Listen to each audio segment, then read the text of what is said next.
ನನ್ನೆಲ್ಲ ಪ್ರೀತಿಯ ವಿದ್ಯಾರ್ಥಿಗಳೇ, ನಿಮಗೆಲ್ಲರಿಗೂ ದ್ರೋಣ ಎಜುಗೆ ಸ್ವಾಗತವನ್ನು ಕೋರುತ್ತಾ ಇದ್ದೇನೆ.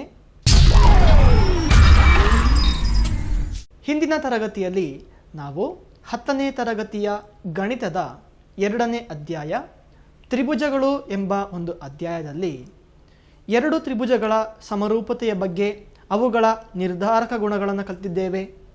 ಒಟ್ಟು ನಾವು 3 ನಿರ್ಧಾರಕ ಗುಣಗಳನ್ನು ಕಲಿತಿದ್ದೇವೆ ಅಲ್ವಾ? ಪ್ರಿಯ ವಿದ್ಯಾರ್ಥಿಗಳೇ, ಚಿತ್ರವನ್ನು ಗಮನಿಸಿ.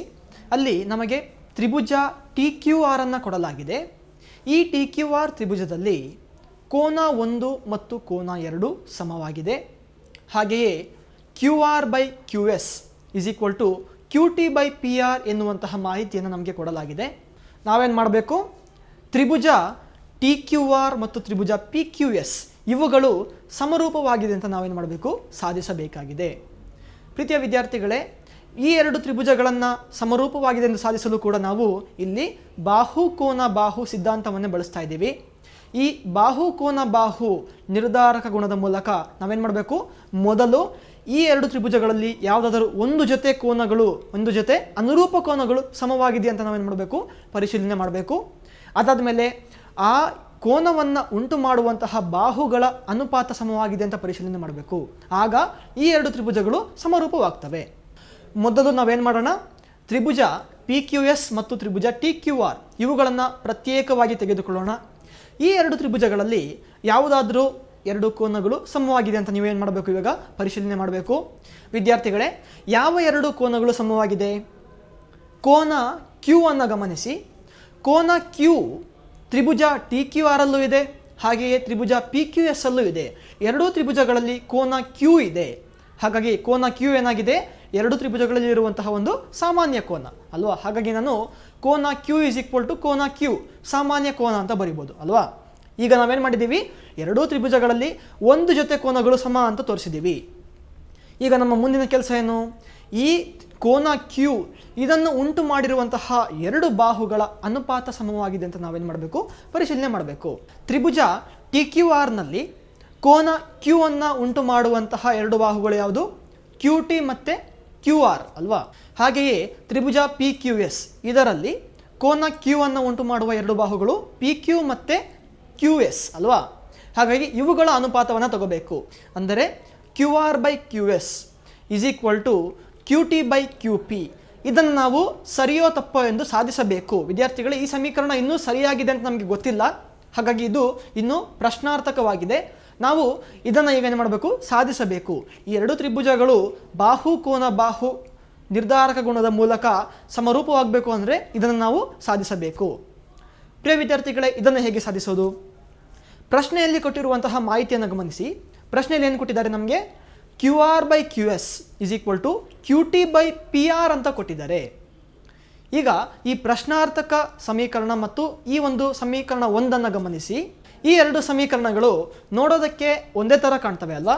ಆದರೆ ಅಷ್ಟು ಖುಷಿಯಾಗಬೇಡಿ. ಯಾಕೆಂದರೆ ನಮಗೆ ಕೊಟ್ಟಿರುವ ಮಾಹಿತಿಯ ಪ್ರಕಾರ ಸಮೀಕರಣ 1 ಇದರ ಬಲಭಾಗದ ಛೇದದಲ್ಲಿ PR ಇದೆ ಅಲ್ವಾ?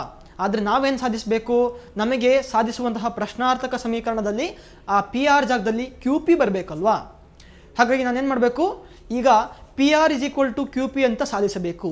PR = QP ಅಂತ ಸಾಧಿಸಿದರೆ ಈ ಒಂದು ಪ್ರಶ್ನಾರ್ಥಕ ಸಮೀಕರಣ ನಿಜವಾಗುತ್ತೆ. ಹಾಗಾಗಿ ನಮ್ಮ ಒಂದು ಸಾಧನೆ ಸಂಪೂರ್ಣವಾಗುತ್ತೆ. ನಾವೇನು ಮಾಡಬೇಕು? QP = PR ಅಂತ ಸಾಧಿಸಬೇಕು. ಅದನ್ನು ಹೇಗೆ ಮಾಡೋದು? ನಾನು ಪುನಃ ಪ್ರಶ್ನೆಗೆ ಹೋಗಿ ಅಲ್ಲಿರುವಂತಹ ಮೊದಲ ಮಾಹಿತಿಯನ್ನು ತಗೋಬೇಕು. ಅಂದರೆ ಕೋನ 1 = ಕೋನ 2.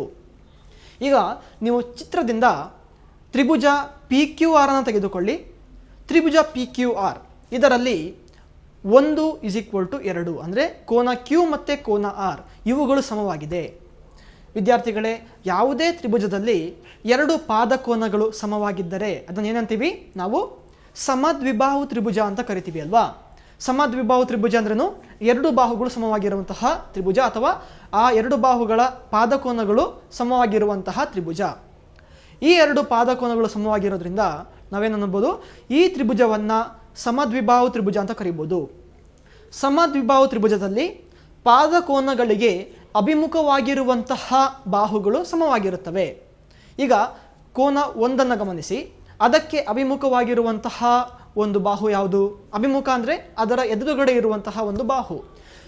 ಕೋನ 1 ಇದರ ಎದುರುಗಡೆಯಲ್ಲಿ ಬಾಹು PR ಇದೆ ಅಲ್ವಾ?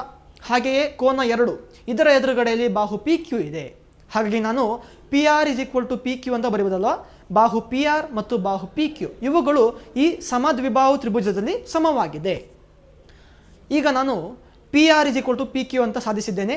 ಹಾಗಾಗಿ ನಾನು ಸಮೀಕರಣ 1ರಲ್ಲಿ PR ಜಾಗದಲ್ಲಿ PQ ಅಥವಾ QP ಅಂತ ಹಾಕ್ಬೋದಲ್ವಾ? ಹಾಗೆ ನಾನು ಅಲ್ಲಿ ಹಾಕಿದಾಗ ಏನಾಗುತ್ತೆ? ಆ ಸಮೀಕರಣ ಹೇಗೆ ಬದಲಾಗುತ್ತೆ? QR/QS = QT/PR ಜಾಗದಲ್ಲಿ ಏನು ಬಂದಿದೆ? QP ಬಂದಿದೆ. ಹಾಗಾಗಿ ಅಲ್ಲಿರುವಂತಹ ಸಮೀಕರಣ ಏನಾಗುತ್ತೆ? QR/QS = QT/QP. ಇದು ನಮಗೆ ಬೇಕಾಗಿರುವಂತಹ ಒಂದು ಸಮೀಕರಣ ಅಲ್ವಾ? ಈಗ ಪ್ರಶ್ನಾರ್ಥಕ ಸಮೀಕರಣವನ್ನು ನಾವು ಸಾಧಿಸಿದ್ದೇವೆ. ಹಾಗಾಗಿ ಬಾಹು ಕೋನ ಬಾಹು ಈ ಒಂದು ನಿರ್ಧಾರಕ ಗುಣದ ಮೂಲಕ ನಾವೇನು ಮಾಡಿದ್ದೀವಿ? ಒಂದು ಜೊತೆ ಕೋನಗಳು ಸಮವಾಗಿದೆ ಅಂತ ಏನು ಮಾಡಿದ್ದೀವಿ? ಸಾಧಿಸಿದ್ದೇವೆ. ಹಾಗೆಯೇ ಆ ಕೋನಗಳನ್ನು ಉಂಟು ಮಾಡುವ ಬಾಹುಗಳ ಅನುಪಾತ ಸಮವಾಗಿದೆ ಅಂತ ಕೂಡ ನಾವು ಸಾಧಿಸಿದ್ದೇವೆ.